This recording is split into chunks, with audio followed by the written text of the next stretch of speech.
Yes. Well, nobody like you. Yo, for the record, Dr. Well, Hoskins. theme music. If you want to be mad at something, be mad that we still ain't got no theme music. Whose job is that? Is that my We've been job? doing this for like 3 years now. You still haven't figured out our theme music. We can find theme music. That's easy. Who's gonna pay the person to do the theme music? I gotta call a hookup for that. Hey, man, we should use one of your poems, for crying out loud, in the background. Okay. I'm against that, but you know. Oh, for crying out loud, man. Okay, yo, Dr. Hoskins trying to put me on blast. I'm putting him on blast for having that start late, but that's how he gets me back by puts me on blast. Good redirect. Apparently part of sociology is rhetoric. No doubt about that. All right, so I know for me the first topic, because it's the NBA Finals, I'm a huge basketball fan. Dr. Hoskins is a basketball fan. I don't know a huge basketball fan. I know his team is the Lakers. We'll forgive them. They're going through a rough year. They're going through transition. My team is Oklahoma City. I'm absolutely devastated. We lost. I cried a little bit, but nonetheless. Michael Eric Dyson, the renowned sociologist of pop culture, African-American culture in general, who's written some amazing books about hip hop, who's written some amazing work, just amazing work in general. I certainly don't want to limit him in terms of his field of studies. Also, Michael Eric Dyson, who, if you are aware, got into some controversy with some of his comments in an article he wrote about Cornel West, who was on the Maricosta campus a few months ago. So no doubt, shout out. Yeah. Dr. Cornel West. Yes, we're not big sociologists. We're community college teachers, but nonetheless, we're aware of what's happening in our field, right? Yes, we are. Big dogs are.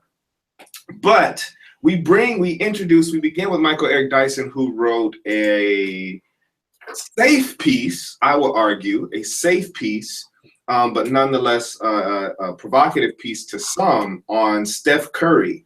And he wrote this for The Undefeated. Light skin versus dark skin. Steph Curry's prominence resurfaces issues of colorism among blacks. And I highly encourage anyone who's interested in any type of intersection of politics and sports, of race in general, to really check out this article. It's a very poignant look at Steph Curry in general.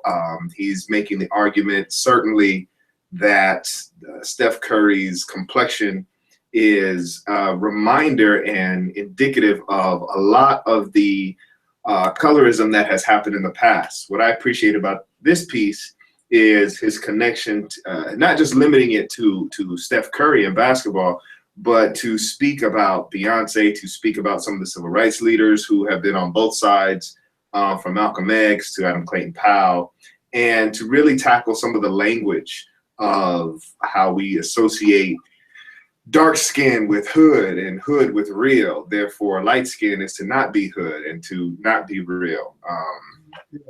Yeah. I know I've said a lot in terms of introducing this, but what did you think of the piece? Or the idea in general that was being conveyed? I get confused at times, and this is surely a situation where, if this was happening in a vacuum, and we were just talking about light skin versus dark skin, and I'll couch it in the black community's love-hate relationship with Tyler Perry and the movies that he creates that depict this very thing that we're talking about. That a lot of the time the good character is light skinned, the darker skinned character is the evil one, with all of this stuff. And in that space, it's much more neutral in regards to talent wise. You can surely find actors and actresses that are dark skinned, light skinned, that are talented, that can portray these roles. And so I do definitely believe that there's something in the color selection in that space. But when it comes to my man Steph Curry, look, dude's broke like a lot of records. Yeah, I mean, the last time I checked, like, didn't he like shatter like the 3-point record? His skin color isn't. Well, I guess that's the question, right? His talent is his talent. His talent is unquestionable, right? We're not sitting here saying he's got a amazing shoe contract with Under Armour because he's light skinned. Yeah. Best player in the game right now today. Yeah. All due respect to LeBron. Oh yeah, right. Arguably, this guy is one of the best, if not the best player in the game. I mean, the way, you know, and like I said, and he literally shattered his own 3-point record, right? I mean, shattered it. Where I don't even know if anybody's going to be able to. I mean, not unless they just shoot threes all the time. I don't even know if anybody's going to break this except for him in the near future, right? It's kind of like with Sammy Sosa when he, you know, beat his, or you know, the mark of the steroid era in baseball or whatever in regards to beating records, I mean, whatnot. But you know, not to digress too much, but as you just said, it's not like he's just getting contracts and stuff like that because he's light skinned. He just happens to be, you know, like I said, arguably the most dominant player in the game. Him being light skinned might help out a bit in regards to his overall marketability. But if they really wanted to go that route, then why did he pick Under Armour?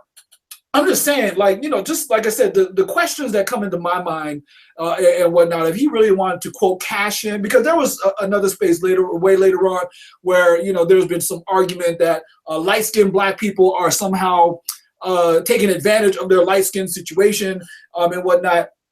Look, if that was the case, to me, if I was Steph Curry, I'd take the $50 million that I'm sure that Nike was throwing at him. I would have took that money rather than, I don't know what Under Armour, maybe it was something equivalent. There's actually a good article. I didn't really pay too much attention to it because it was very self-explanatory, where Steph Curry chose Under Armour because of on the shoe. Look, I almost bought the shoe, right? Okay. But he actually wrote, "I can do all things." And that's printed on the new. You're about to go buy the shoe now, huh? Position. So that's actually printed on the shoe, right? But then again, it's "I can do all things, ... not I can do all things through Christ who strengthens me." So anyhow, I was like, shoot, did they put a Bible verse on that bad boy? Right. Bad boy on myself, but okay. Right. But I think even, I mean, where we digress might actually add to the conversation, right? In terms of that light skin privilege and that class privilege, right? His dad being an NBA player. Yes, absolutely. It certainly is the combination of these things where we know when you have privilege, you can be selective and you can leave money on the table. Ooh. Because you know, to go back to the, all money ain't good money, right? So you can leave some money on the table and turn around. You know, what a privilege it is to hold on to values, right? To hold on to not have to compromise your values and your faith. I mean, these are some of the things that I think Dyson is alluding to, but. Okay. Look, it makes sense. Like I said, if we weren't talking about Steph Curry, I would almost be okay with this, but it's like, yo, we talking about Steph Curry though. It's right. Like, you know, and let's not, please, let's not make please, let's understand that. It's like, look, LeBron James making a lot of money too. He's not quite the lightest skinned dude in the bunch. You know, I look, if your boy James Harden would just shave that damn beard, we might have something to work with there. But yo, don't get on me about politics of presentability and all of this stuff. Look, I'm just saying, right? I get it. Like I said, Steph Curry, marketability, light skin, marketability. Get it. I do. I truly do. We talking about Steph Curry though. Yeah. I'm just saying, like, ultimately this argument falls apart because this dude is the best player in the league right now. It's just not holding a whole bunch of water for me. Yeah. So you have some issue. I don't know. I think I don't have any issue with it. I think it's worth raising the question, but at the same time, it's one of those really tricky things about studying race and ethnicity, right? Where you can't quantify certain experiences. You can't quantify certain things, and absent of quantifying, there's just nothing we can do. There's nothing we can say except, oh yeah, this feels familiar, you know? Yeah, yeah. You know, like I said, there's this part, because then also he follows up with Beyonce, right? The acceptability of Beyonce, and again, see, it's like, man, there's a lot of complicated things for me, because here I am, I'm Black and Japanese.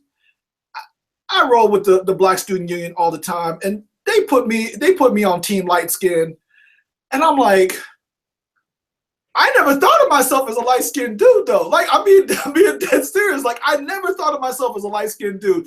Maybe that had a lot to do with the fact that I was always in these college prep classes and whatnot. And so I really, I wasn't around a lot of folks who were my complexion. I mean, straight up, there's no other way to say that. And so then, when I was in that space and continue to be in that space, because that's, I'm always going to be in that space. To be called team, to be put in Team Light Skin and all of this stuff, it was really confusing to me, because I never felt that privilege, of this thing called light skin privilege as I was growing up. But obviously it's because I haven't been around, maybe if I was in the South, or I should just say in a high concentration of dark skinned folks, then maybe I would have experienced some of that privilege. But like I said, it was really confusing to me. And so therefore, when you get to someone like Beyonce, and it's like, in the way that I saw her, I didn't see her as particularly light skinned. The blonde hair had more to do with, to me, like, that sent mixed signals to me versus her actual skin tone.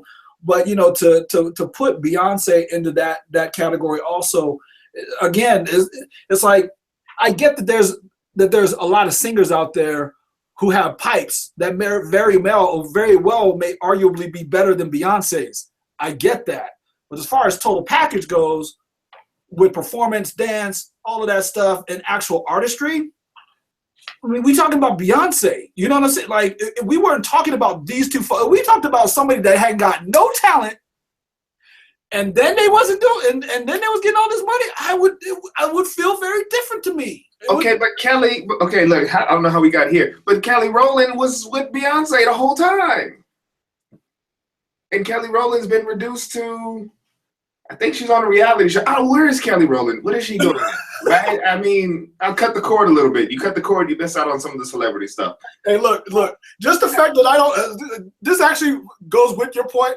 I don't even know who you're talking about right now. See, so I guess that's the issue, right? I mean, I guess I feel validated right now. Like, we're having a conversation. The fact that we know who Steph Curry is, us as basketball fans, of course, I've been knowing who Steph Curry was since Davidson. But now everyone knows who Steph Curry is, and everyone, of course, knows who LeBron is. Yeah. But everyone doesn't know who James Harden is. He's not this household name. He's not this fixture. And there's something really, again, I don't know how you quantify this, but there's something really familiar about, just because Steph Curry's Black, his parents are Black, but just he's the goody two-shoe, right? In the new Nike commercial, what my boy Westbrook called him, the choir boy. He's got green eyes, he's small, and he shoots that three-pointer. That feels really familiar, right? Like, what does Riley on the Boondocks say? Game recognized game, and you look real unfamiliar right now out there by the three-point line, But then what does somebody say? He got handles from the hood. Like, we associate these things in a very racialized language, very racialized terms, and it's nonetheless, I think Dyson played it safe in this piece. I think he brings to light some of these issues, but I think he played it safe in this.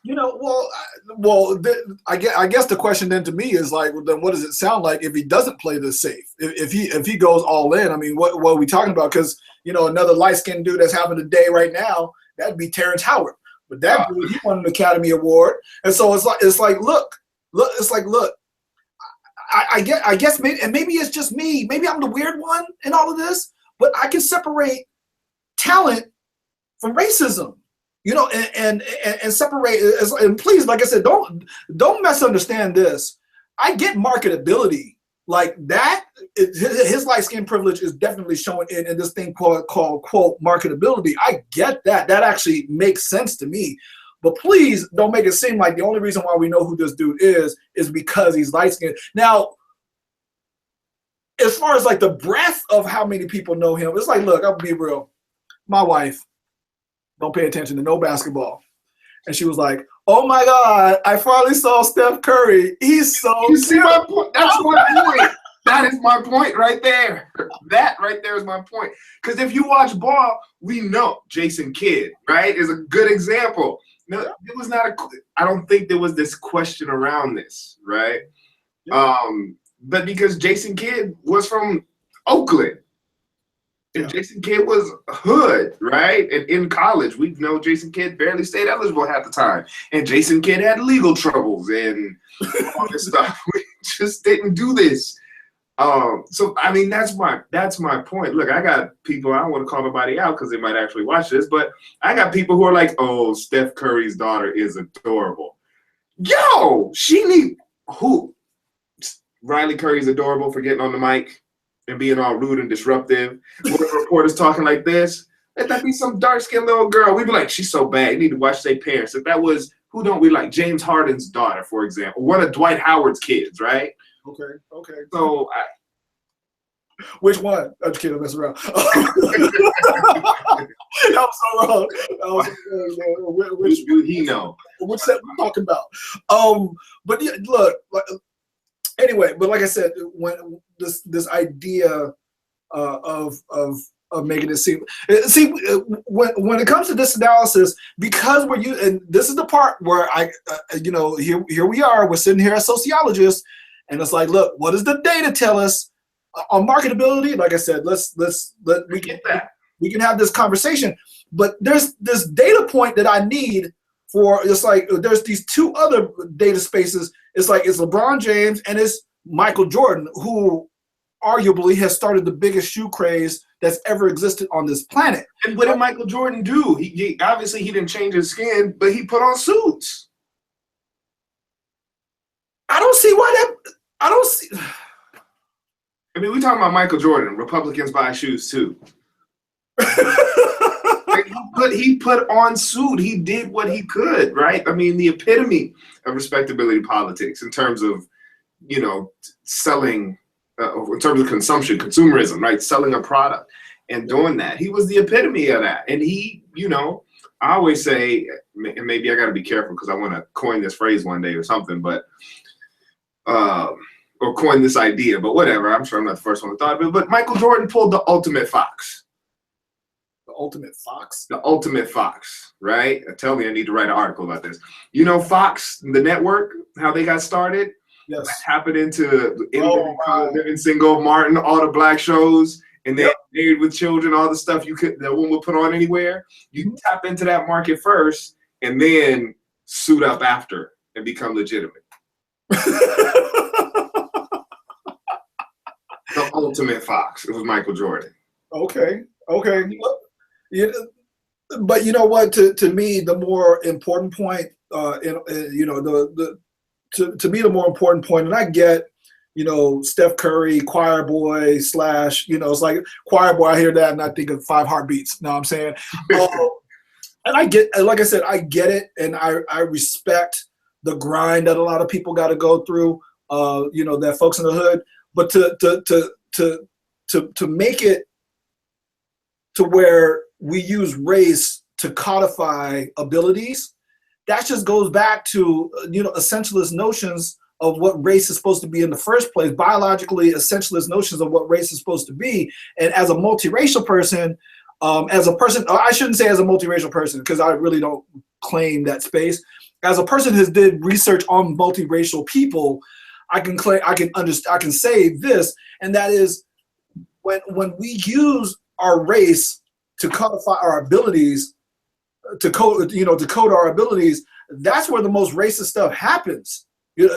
So when I was engaging with folks who were black and Japanese or black and Asian, they would say the same racist ass shit that other people would say in regards to saying, like, for me, to take just me, for instance, it's like if I go to the basketball court and I play basketball, which I do, not very well, but I do. I get out there and I run and get my cardio in and all of that.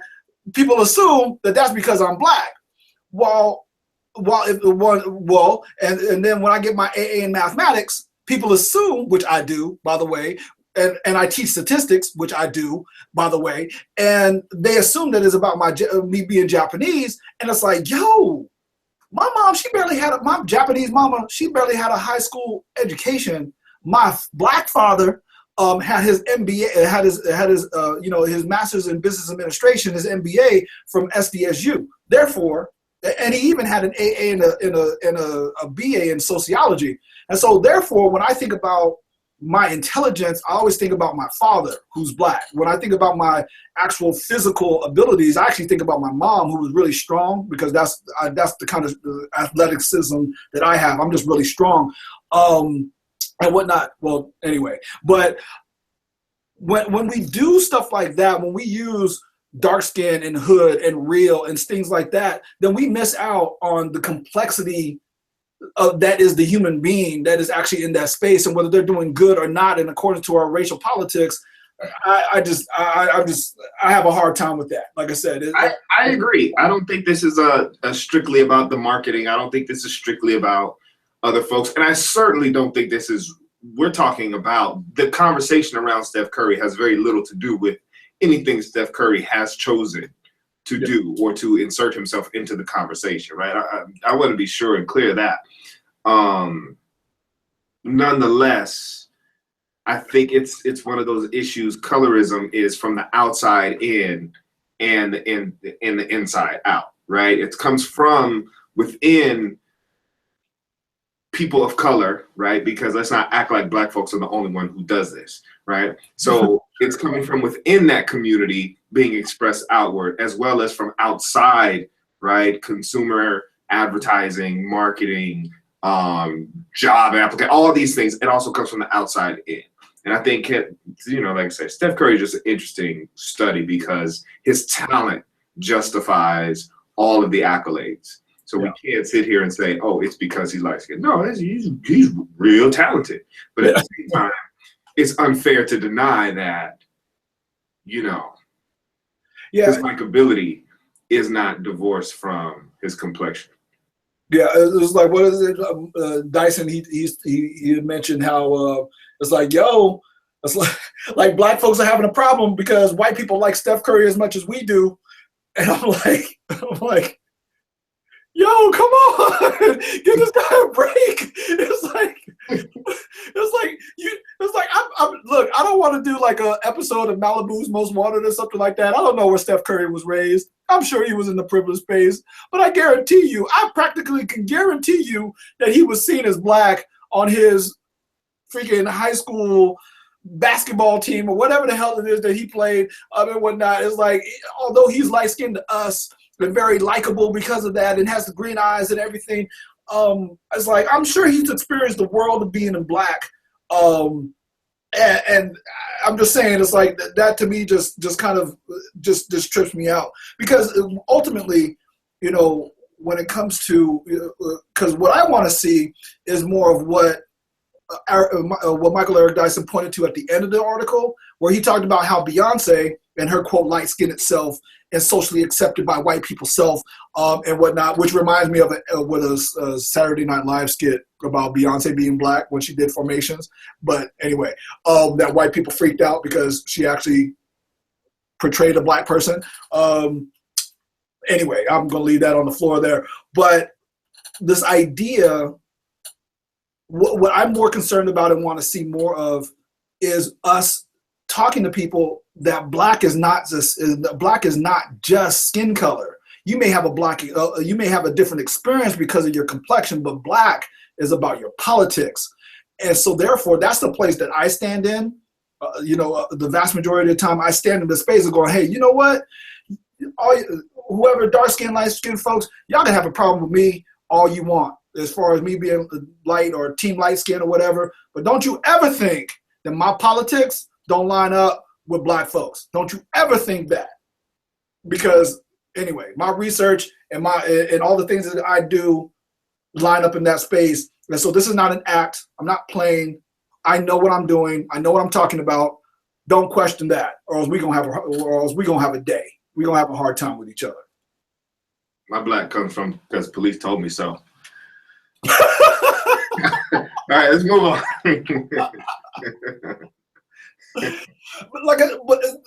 but just to make sure to say, like, look, people need to, like, you ain't got to prove your blackness to nobody. No, I was saying you need to make a choice about choosing, because it's like that would be like saying Clarence Thomas is black. That dude ain't black. Like, his politics, he's dark skinned, but his politics ain't nowhere near. It's like, if anybody knows what I'm talking, Ward Connolly, and he's dark skinned, but he ain't black. I'll tell you that straight to your face. Like, I'll tell you that. Where's my Checker Fred meme? I need the Checker Fred meme. I'm not going out with this one. You wrong, brother. You wrong. I'm just saying, bro. I was like, look. I mean, I hear what you say about the politics, but I would still argue Clarence Thomas is black. Really? Oof. I mean, I don't make me like him. Black is different.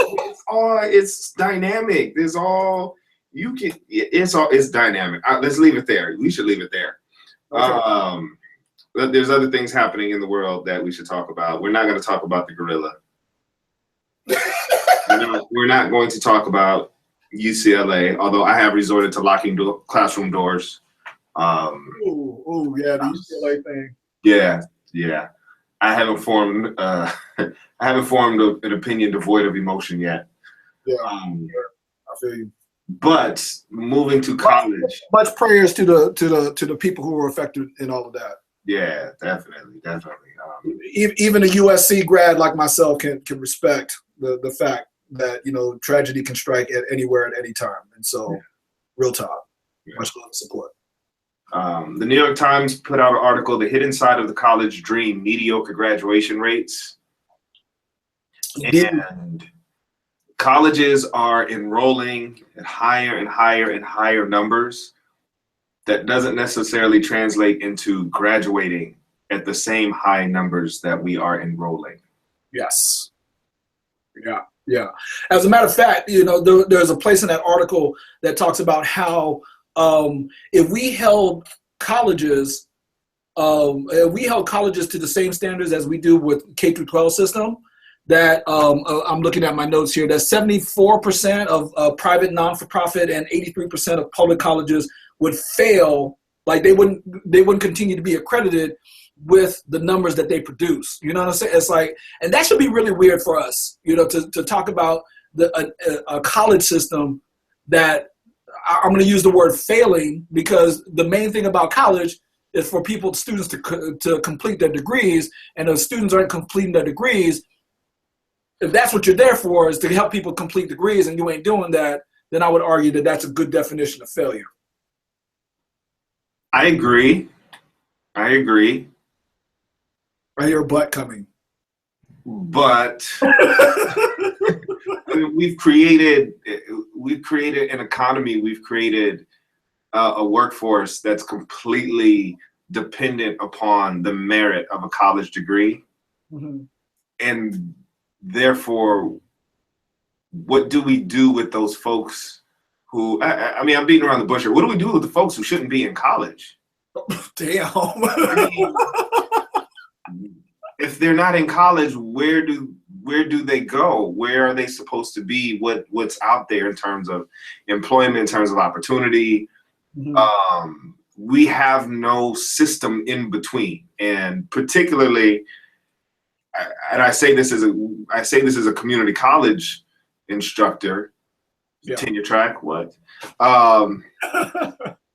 Whoop, whoop. We often get these folks and get these bodies, but our objective is also the same, to prepare you for an institution that if we don't end up weeding folks out, that other institution will end up weeding them out. And of course, we love and thrive on the success stories, but more often than not, that's not the case. Mm-hmm. Yeah. You know, I get that. I understand that. As a matter of fact, my wife is becoming the star of this show today. It's like, Alice and I, we've gotten into that argument before, where I've talked about how there's more, and this is true statistically demonstrable, that there's more like auto shop and wood shop classes in places that are poor, with K through 12 systems that are in poor areas and or people of color, versus other what's the word, suburban, normally middle class and white areas that do not have those kind of tracks. And I pointed out that this was somehow negative, and like I said, my wife, or Alice, she's like, why you make that negative? Some people are designed for college. And I'm like, I get that some people are designed for college. I just refuse to believe that should be color or class coded. I refuse to believe that. Therefore, there's solutions that need to be talked about, in this day and age, because I mean, here we are, we're talking about student success, student equity and whatnot in all throughout the nation, and especially in the community college system. We're talking about student equity, meaning that there's differential graduation rates for white and middle class and women, quite honestly, and there's and lower graduation rates for men of color, poor people, and things, and men just in general, and then men of color specifically, in regards to lower graduation rates. And here we are making an argument and thinking that, well, the first thing that came out of your mouth was, not to put you on the spot, was, yo, what do we do with the people who are not in college? But when you know the data and you say that same thing, which I know you do, and you're not saying this, but to say that success in college is somehow color coded, I'm deeply offended about any argument that starts with, yo, what do we do with any argument that starts with the idea that there's some people who shouldn't be in college for any reason, for whatever reasons, especially when the article focuses on finances. That was my first starting point. Yeah, no, I think I'm speaking more in terms of motivation and mental capacity, and by intellectual capacity, I certainly am not speaking toward any type of ability issues. I'm speaking of, certain people are gifted with the hands. Yeah. Like, yeah. I do not belong on an NBA basketball court. I don't belong on an NCAA basketball court. I don't belong in a community. I barely belong on a high school basketball team, and it's, again, a lot of the failure is due to the fact, to me, we've created a structure where we say, if you want to pass, let's use a high school metaphor. If you want to graduate, you've got to be able to make 50 jump shots on the basketball court. That would be very difficult for me. I was 1 for 1 I was 1 for 2 from the 3-point line. My teammates told me, don't ever shoot that again. But I was gifted on the track. I could run them hurdles. Yeah. And this is high school, right? If you create a graduation system where you don't allow people to be athletic in different ways, that's an easy metaphor. We understand some folks are good at track, some folks are good at basketball, some folks are good at dance, some folks are good. We have, in the larger economy, I see it the same way, where you have to go through this. And in my experience, college gets more narrow and narrow in terms of the curriculum, in terms of how you are to perform, in terms of how you are supposed to demonstrate that you understand this information or can utilize or master this skill. It becomes narrower and narrower and narrower. Well, we're going to have these issues. And I think, certainly we know class and race and gender to a certain degree, and ability in terms of physical and mental. Certainly we know these things are strongly tied to it. Mm-hmm. But even in a system where, if we coded for all of that, we're still going to get these numbers, right? We're still going to get this inequality. We're still going to get these huge gaps in terms of admission, because students don't have any knowledge of what other choices there are. Yeah. Other students don't have any opportunity in terms of where they are. And yeah. we still treat our economy in many respects as if it's I shouldn't say our economy. We tend to still treat the way we think about age as if it's the 1950s, where you either go to college or you go to work.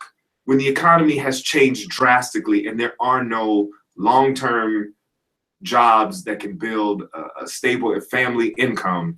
Right. At 19 years old.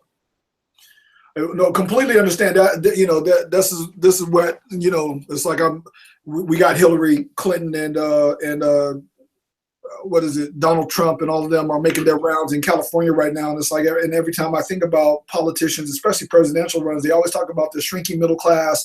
They talk about a working class, especially the people who are, for whatever reasons, following Donald Trump, tend to be these working class, these quote disenfranchised working class white males and whatnot, who are, you know, they're waiting for and want manufacturing jobs to come back. Those factory jobs where you literally could go straight out of high school and go work at these factories and be able to pay your bills, be able to buy a house, be able to buy a car and save up and have vacations and stuff like that. I completely get that.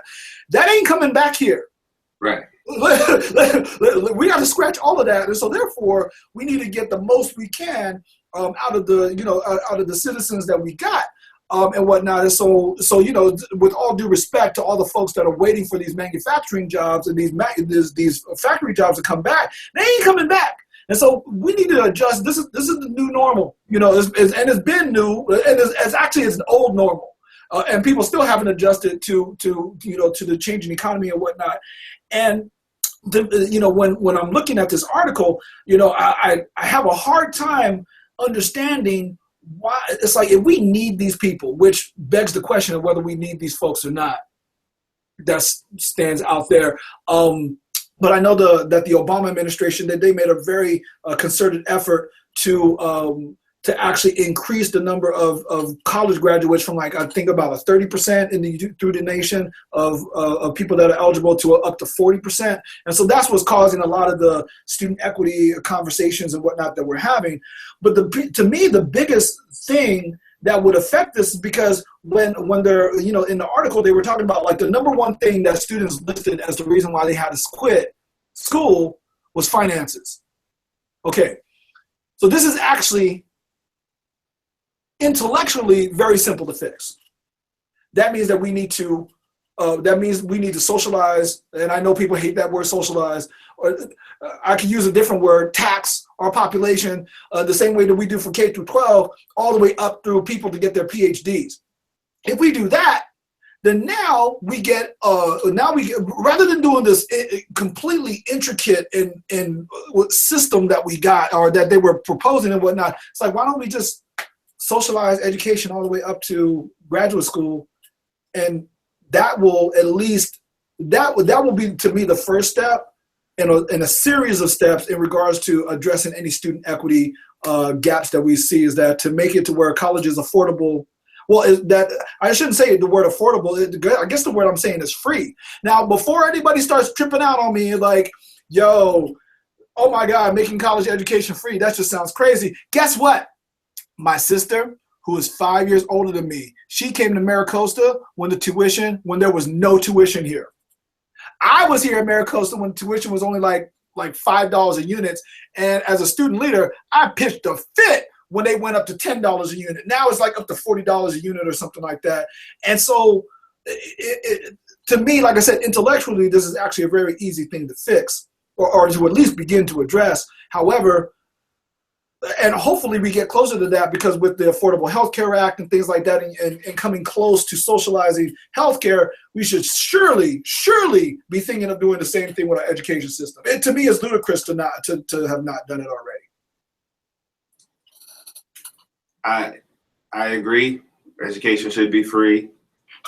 And I have a weird, twisted theory, completely unfounded, because we've never seen it in our country recently. But free education, I think, I would love to see a free education system by which we could promote the people who, and it sounds weird coming from my mouth, right? Who want to be here, who want to be in college and don't have to be here. Absolutely. I think people want to see it as the other way around. Well, if it was free, everyone would go. If it was free, you know, I know as an instructor, now I'm not beholden to the money part of it. And if you're not stepping up, you got to go real quick. Yeah. Right. But again, for me, but if there's nothing else out there, Mm. You know, what is the conversation on this? Okay, we're staying a long time on these topics, man. We're already at 40 minutes. You want to go? You the one, man. You're the one that's supposed to be moving us from topic to topic, bro. I've been trying. You keep staying on it. I keep trying to close out, and you said go one more point, one more. Anyhow, all right. I'll let you choose the last one. I don't know what you want to talk about. Let's see. Yo, if we want to stay in the data space, juries. That one that I sent you about the differences between all white juries versus a jury with at least one black person, or is this not news to you? You didn't send that to me, but so go ahead. I did. I surely sent that. Oh, anyway. Okay. Anyway, okay, go ahead. So here's what happened. So there was an article. I don't know. So yeah, I thought I sent it to you. You normally the one that introduces things, but they did a rigorous study and they found out that all white juries were more likely, like it's like the dynamics between an all white jury versus a jury with at least one black person on it.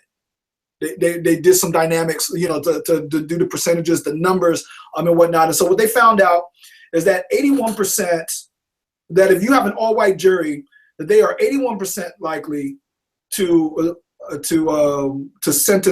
find a black defendant guilty, while an all white jury with a white defendant is 60% likely to find them guilty. 66% to find them guilty. While when you flip those numbers and you put when you put at least one black juror on there, that the numbers drop and raise actually rather dramatically, especially dropping that if you have at least one black juror on your jury, that it drops from 81% for black defendants, it drops from 81% down to 71%, okay, on the conviction rate. And then for white defendants, it goes up to 73%. And I'm like, does that make sense? I'm looking at your face. So basically, all white juries find it way easier to convict black people than white people. Well, if you just have at least one black person on the jury, that those numbers basically equalize.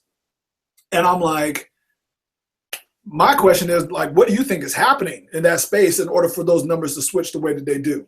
Like the actual dynamics. I know what the numbers say, but what do you think is going on in the jury room, or what? I don't even know what to call it. It's like the place where they're making that decision. Yeah. I think the tendency is to ask that question. However, I think the next inquiry needs to go into jury selection. And what are the processes and the dynamics by which you get an all-white jury versus when you get at least one person of color, or in this case is the data from what I understand you telling me, one black juror. At least one, yeah. At least one. And that's, you know, certainly I don't think any speculation about what happens when you have at least one black person in the room isn't relevant, because this is why marketing teams want to make sure they have at least one black person in the room. This is why TV networks want to make sure they at least have one black person in the room. This is why we have this was the idea behind affirmative action, and this is the idea more recently behind diversity. But I think if I was researching, or the next line of questioning is what happens to get an all-white jury? Yeah, well, actually, they did control for that. They went into. I mean, there was this. I'm just doing. Like I said, normally we've read the same article, so we don't have to do this. But they did control for like the process of how the juries were selected. As you just said, that they definitely talked about. I don't know if I'm saying this right. Preemptory challenges, which were attorneys in the very first round. Basically, they can get rid of anybody for any reason. However, the United States Supreme Court said you can't get rid of somebody because of race. No. Which makes complete sense. However, we talking about lawyers, bruh. Like, I don't need to say I want to get rid of them because they black. They lawyers. They educated folks. They know how to make an argument without ever having to say they black. But what we all know is happening, they get rid of them because they black. Well, I get that. I completely get it, especially when you know the statistics that go around that Black people tend to be much more sympathetic or empathetic to Black defendants. I get it. I get what's going on in that space, but so they did talk. So they did talk about that, and they talked about the processes, and after controlling for that, and talking about that, and controlling for that, this is still what you get, which, like I said, to you, for us being in the affirmative action era, this makes complete sense. To whatever degree, it makes complete sense. Are you being in the affirmative action era? What? I'm in the affirmative action. You ain't in the affirmative action era? I entered college in '99. I don't. Oh snap! You did? Yeah, I don't. It was not '99. You did not enter in '99. My freshman year was '99. That's after. I'm technically post affirmative action, right? Ooh, yes, you are post affirmative action, especially with the California system. California. Yeah. Because Prop 209 that passed when I was at UCSD, and so that was before '98. Yeah. Yeah, you're damn, bro. I'm sorry. Welcome to my life, son. It's real hard out here. It's real hard in the academy out here. Something else.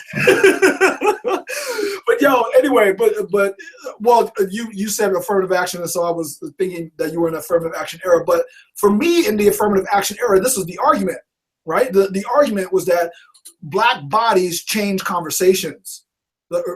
Black bodies in all white spaces change or have the potential, I would argue, of changing conversation, not unless those bodies happen to be Clarence Thomas or Warwick Connolly, along with many others. But we'll put that off to the side and say, like I said, the idea of fairness and whatnot has to take a front seat in this, because if we're talking about that there's higher conviction rates and the data supports this, then that means are we really serving our citizens? Are we really arriving at, or are we really at justice? Or are we getting to, is having an all-white jury affecting people's ability to judge correctly? I mean, literally, I'm saying it like that, because if that's the case, then we can actually fix this. This is simple to fix. This is another intellectually simple thing to me to fix. Don't let the damn lawyers pick. But intellectually, this is very simple. If their case is so damn strong, let them pick 8 people randomly. That's who you're working with. It don't matter. It don't matter. Pick 8 people randomly, or out of 10 people randomly, and that's your jury. Period. Point blank. No ifs, ands, or buts about it. You've been into fixing social problems today. That's dope. Oh, look! Like I said, it's intellectually it's very easy to me. This is another easy one. As far as I go, Yeah, I think I'm in the Michelle Alexander camp on this whole topic, which is it's so blatantly unfair. It can't be true. There has to be some weird schematic.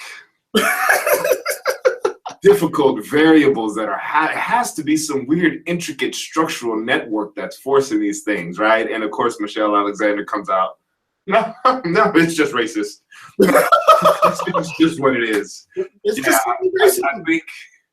think I would like to take that long, intricate route and come up with that conclusion rather than start there. But it's America. I don't doubt that I wouldn't get there eventually. Yeah, no, and like I said, it's to me. Again, after all the controls and everything, to me, like I said, this is the epitome of why we need affirmative action in place. Not unless, like I said, not unless this is what you're saying. Not unless you want to go with the ultimate racial route, which would be, or the Donald Trump followers route, and that is to say that all white juries are better at figuring out who's guilty or not. Maybe they are. I don't know. It's probably biological. That biology that makes them better at doing that. I like that. You like that argument? I like that. I like that skill. Wasn't born with it. Oh, you lack that skill. Okay. Yeah, I lack that skill. Okay. Yeah. I seriously, I contemplate professional jurors all the time. Every time I hear something, I think, if we had professional jurors, then maybe, but that's against the Constitution. Oh, really? Yeah, Both found that the Bill unconstitutional. of Rights, a jury of your peers. So, That's interesting. yeah. But yeah, I'm just like I said, there's multiple ways to quote, at least to address it, right? Because if you don't do anything, then this continues. You know what I'm saying? It's like that's to me is the most egregious thing about it. It's like people are pondering whether they're gonna how to fix it. All of this stuff is like, yo, do something. Don't just let this be, because if we don't do something, then this is going to continue to happen, and this continues to happen. Then what does this mean about our criminal justice system just in general? Is it literally there to put away black people? And if that's the case, yeah, I think I'm going to buy a ticket someplace In Canada. Something like that. Canada. It's too cold in Canada, but no Canada. I like hockey. No, that's stereotype. Oh, they have other things in Canada besides. That's not a stereotype. They actually, it's like saying, like hockey. It's like playing being in America and saying we watch football. I mean, come on, it's their national sport. It's okay. This is true. Not a stereotype. I do like Canada. I've been there once. It's beautiful. All right. Well, we didn't. I mean, it's a lot we didn't cover, but I think we had some good intellectual queries. No doubt. No doubt. All right. Well, Joe, as always, shout out to the people who watched live. I think we had 3 or 4 of y'all again. Dope.